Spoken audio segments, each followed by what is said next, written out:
ہم صرف ایک چیز چاہتے ہیں, ہم امن چاہتے ہیں. میں آج بھی ہندوستان کو کہتا ہوں کہ پاکستان امن چاہتا ہے. جب میں اقتدار ملا مجھے تو میں نے ایک ہی چیز کی کہ آپ ایک قدم ہماری طرف آئیں, ہم 2 قدم آپ کی طرف جاتے ہیں. آج بھی میں یہ سمجھتا ہوں کہ بر صغیر کے لوگوں کے لیے ایک ہی چیز سب سے امپورٹنٹ ہے, وہ ہے امن, کیونکہ امن سے ہی خوشحالی آتی ہے. میں پھر سے کہتا ہوں کہ ہم تیار ہیں, لیکن اس کے لیے آپ کو ملٹری سیج ختم کرنی پڑے گی جو کشمیر کی آپ نے کی ہوئی ہے. اور دوسری چیز, یونائٹڈ نیشنز کی ریزولوشنز کے تحت کشمیریوں کو رائٹ دینا پڑے گا سیلف ڈٹرمنیشن کا, کہ وہ جو بھی وہ چاہتے ہیں اپنے مستقبل کا فیصلہ وہ ایک پلیبسائٹ کے ذریعے ان کو وہ رائٹ جو دنیا کی کمیونٹی نے پرومس کیا تھا وہ رائٹ ملے گا. بے وقتہ عراق الاپا جا رہا ہے, اس وقت ضرورت نہیں تھی اس قسم کا بیان دینے کی. اگر بیان ہم نے دے بھی دیا, پرائم منسٹر اگر چاہ رہے ہیں کہ امن قائم ہو, تو بھارت کی طرف سے کیسا رسپانس مل سکتا ہے؟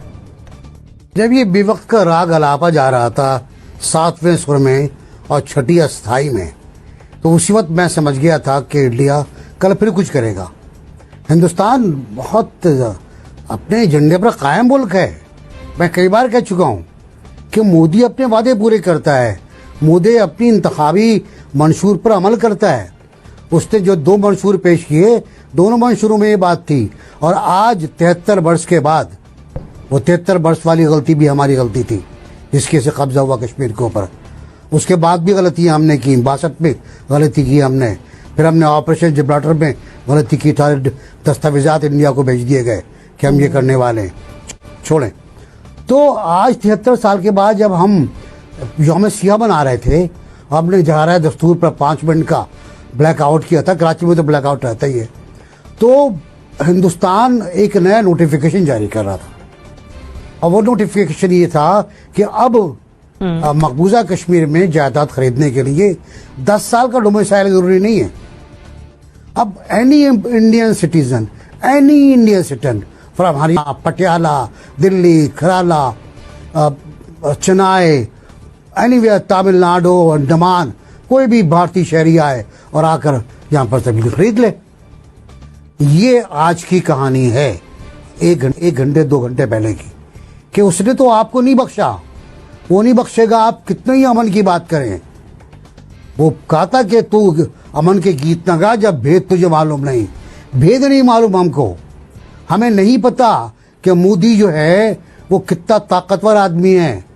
کرونا چھوڑیں جی, آپ بہت برا حال ہوگا کرونا اس کا, لیکن وہ اپنا کام کر رہا ہے. اس نے وعدہ کیا تھا کہ کشمیر بھارتیوں کا ہوگا, اور وہ زمین وہاں بیچ رہا ہے. اب میں مفتی یا فاروق عبداللہ عوام کی اس کے لیے کنسپشن کے لیے جو چاہیں کہتے رہیں, ہم اس پر ایک بیان دیں گے, یہ ناقابل قبول ہے.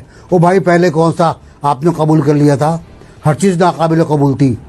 آپ نے کل پھر کہا کہ میں امن کی بات کرتا ہوں, ہمارا مسئلہ یہ ہے کہ ہم لڑیں نہیں اور مسئلے کو حل کر لیں. یہ وقت نہیں ہے ان چیزوں کا. ہندوستان آزاد کشمیر پر حملہ آور ہے.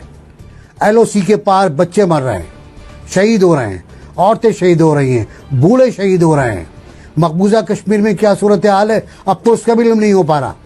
اب تو وہاں سے پیغامات آنا رک گئے ہیں, وہاں سے وائے دبئی پیغامات جو آتے تھے وہ بھی رک گئے ہیں, وہ بھی گرفتار ہو گئے ہیں شاید لوگ. تو وہاں تو ایک حبس کا عالم ہے, دم گھٹ رہا ہے, لوگ مر رہے ہیں, لوگوں کی آبروریزی ہو رہی ہے. مطلب ہمیں کسی بھی پازیٹیوٹی کی ہوپ نہیں رکھنی چاہیے, نہ ہی مودی سرکار سے اور نہ ہی بھارت سے. نہیں, کیوں رہو, ہم بے وقوف ہیں اگر ہم رکھ رہے ہیں تو. انیکا, بھارت کی یہ نیگیٹو ایکٹیویٹیز رکنے کا نام نہیں لے رہی ہیں, پیدر پہ آنے والے بیانات, لیکن ہماری طرف سے پھر بھی امن کی خواہش. What an untimely and unnecessary statement زریاب. کتنی ہی زیادہ ایسی سٹیٹمنٹ جس کی کوئی تک نہیں بنتی, جس کی کوئی ضرورت نہیں ہے, جس کی وجہ سے ایسا لگتا ہے کہ ایک نیوکلیئر سٹیٹ ہوتے ہوئے آپ امن کی منتیں ترلے کر رہے ہیں. ہمیں کسی سے امن کی منتیں ترلے کرنے کی ضرورت نہیں ہے. ہم اپنے آپ کو طاقتور کر کے اپنی اکانومی کو سٹیبلائز کر لینا تو بھارت خود بھاگتا آئے گا. آپ راہداری بھی فراہم کر دیتے ہیں افغانستان کی طرف, آپ جو ہیں بھارت کو مطلب باقی طریقے سے بھی سپورٹ کر دیتے ہیں, یونائٹڈ نیشنز کے اندر بھی سپورٹ کر دیتے ہیں, بھارت آپ کے خلاف ایٹف کے اندر بھی محاذ بنایا ہوتا ہے, بھارت نے ڈپلومیسی کے اندر بھی سارے کے سارے محاذ آپ کے خلاف کھولے ہوتے ہیں, بھارت آئسولیٹ پاکستان کی باتیں بھی کر رہا ہوتا ہے, بھارت کا نیشنل سیکورٹی ایڈوائزر بھی پاکستان کی طرف اشارے کر کے کہہ رہا ہوتا ہے کہ ہم گھس کے آپ کے یہاں جو ہے وہ اٹیک کریں گے, اور آپ کہہ رہے ہیں ہم امن کے خواہ ہیں. کیوں امن کے خواہ ہیں ہم ایسے ملک کے ساتھ جو کہ ہمارے یہاں امن نہیں چاہتا, جو کسی طریقے سے یہ نہیں چاہتا کہ پاکستان ایک ملک کے طور پر, ایک سالم ملک کے طور پر, ایک سوورن اسٹیٹ کے طور پر ایگزسٹ بھی کرے, جس کو ہماری ایگزسٹنس ایک بات آنکھ نہیں بھاتی ہے. آپ اس کو کس طریقے سے امن کی بار بار بار بار ہاتھ بڑھا رہے ہیں ایک ایسے موقع کے اوپر جس موقع کے اوپر آپ کو نریندر مودی کے کسی تیور سے امن جھلکتا ہوا نظر ہی نہیں آ رہا. تو یا تو وزیر اعظم صاحب بہت بھولے ہیں, یا انہیں بڑے برے طریقے سے جو ہے وہ گائیڈ کیا گیا, مس گائیڈ کیا گیا ہے اپنے ہی ایس اے پی ایمز, اپنے ہی جو ان کے مشیران وزیران ہیں جس کی بنیاد کے اوپر وہ آج بھی امن کا راگ الاپ رہے ہیں. اور اسپیشلی کنسیڈرنگ دا انوائرمنٹ جو کچھ پچھلے عرصے کے اندر ہو رہا ہے, وہاں ہم لوگوں کو معلوم ہے پاکستان اسٹاک ایکسچینج, ہمارے نیشنل سیکورٹی ایڈوائزر نے کیا بات بتائی, Pakistan stock exchange, Chinese engineers جو گوادر کے اندر نجی ہوٹل کے اندر اٹیک ہوا تھا, پاکستان کے اندر موجود چائنیز کونسلیٹ کے اوپر جو اٹیک ہوا تھا, یہ سارے کس نے کرائے تھے؟ بھارت نے نہیں کرائے تھے. کیا ہمیں نہیں پتا آرمی پبلک اسکول کے جو اٹیکرز تھے ان کے کانٹیکٹ کس طریقے سے انڈیا کے ساتھ تھے؟ پھر آپ امن کی بات کر رہے ہیں. آپ کے نیشنل سیکورٹی ایڈوائزر نے بڑے تابڑ توڑ حملے کیے وہاں کے میڈیا کے اوپر, اور آپ امن کی باتیں کر رہے ہیں. میرے تو سمجھ سے اوپر کی بات ہے ذریعہ کہ امن کی بات کی کیوں جا رہی ہے. اب یہ بتانے کی ضرورت ہے, ایک آنکھ اٹھاؤ گے دونوں آنکھیں پھوڑ دی جائیں گی. That is the need of the time. آج بھی بھارت سے کہتا ہوں کہ پاکستان امن چاہتا ہے. ایک بار پھر سے پرائم منسٹر آف پاکستان امن کے خواہاں ہیں.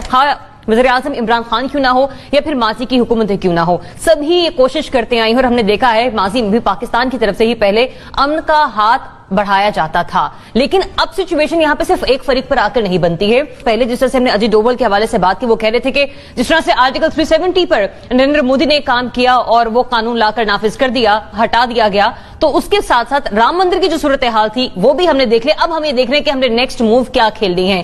جنرل صاحب, پرائم منسٹر نے تو کہہ دیا کہ ہم ابھی بھی امن کے خواہاں ہیں اور ہم چاہتے ہیں کہ پاکستان سمیت پورے خطے میں امن ہو. بھارت کی طرف سے کیسا جواب ملنے کا امکان ہے؟ وہ بھی یہ چاہتا ہے کہ امن ہو. دیکھیے, یہ ہے بے وقت کی راگنی, جبکہ بھارت کی طرف سے کوئی بھی ایسی انڈیکیشن نہیں کہ وہ اپنے راستے کو تبدیل کرنا چاہتا ہے. وہ جس ڈگر پہ چلا ہے وہ چلا جا رہا. آپ کشمیر میں دیکھ لیجئے, اگلے کوشچن آپ کا آئے گا, ایک سٹیپ کے بعد دوسرا, دوسرے کے بعد تیسرا, تو امن ہے کہاں پہ پھر؟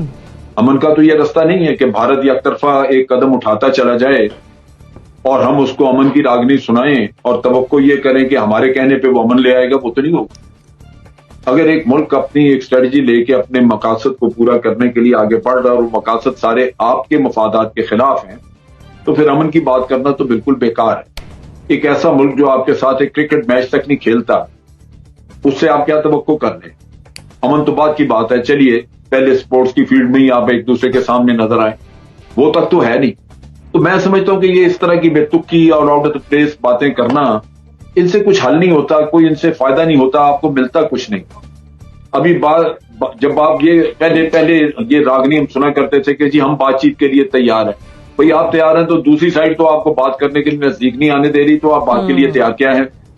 وہ ہمیں کشمیر سے, مجھے یاد ہے کہ مجھے ایون باقی تو چھوڑیں, علی گیلانی صاحب نے پروگرام میں میرے ساتھ بات کی تو انہوں نے مجھے کہا جی کہ آپ کیا روز بات کرتے رہتے ہیں کہ ہم بات کرنے کے لیے تیار ہیں. آپ یوں لگتا ہے جیسے آپ ان کی محنت کر رہے ہیں, آپ کیوں نہیں اپنے آپ کو مضبوط بنا کے بات کرتے ہیں؟